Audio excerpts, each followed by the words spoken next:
ეს არის რაშნახოფსის ნელი სახარში. გარდა იმისა, რომ შეუძლია მოტუშულების, წვნიანების კეთება ძალიან მარტივად და კარგად, ცომის აფუებაც და რაღაცეები, აქ ერთი ძალიან მაგარი ფუნქცია, სუვიდი. ანუ ვაკუუმის ქვეშ მზადება.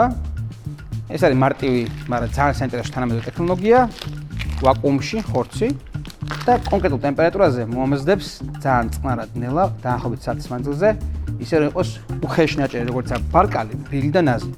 მერე შებრაწავ და ჰეჭამ. სტეიკიც არის, იაფი ნაჭრისგან. ავხდით სახურავს. ეგეთი ცხაური აქვს.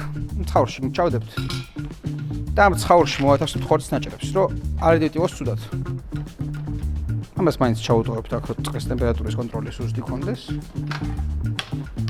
ერთ მხარეს სახურავი, მეორე მხარეს გერმეტულად რო იყოს და აქ სუვიდის ფუნქცია, ამას დავაჭერთ და ტემპერატურას ავარჩევთ. რა კი, ეს არის საქონლის ხორცი. შეგვიძლია დავაყენოთ 58 გრადუსზე. ჩავსვათ და წავიდა. ეს ხე გააცხელებს ამ წყალს და შეინარჩუნებს სასურველი დროით ამ ტემპერატურაზე. მოკლედ, სუვიდმა მოგვცა იდეალურად მომზადებული სტეიკი, რომელიც ჩვენ შეგვიძლია ეხლა დავბაწოთ, მარილი მომაყაროთ და მზად არის რა. ზუსტად ჭირდება ალბათ 4 წუთი, მეტი არა. ამ სლოუ-კუქერმა გააკეთა ის საქმე, რასაც აკეთებენ შეფები უკვე ძალიან ბევრი წელია, იმიტომ რომ აქვთ სუვიდები და სახარშები პროფესიონალური.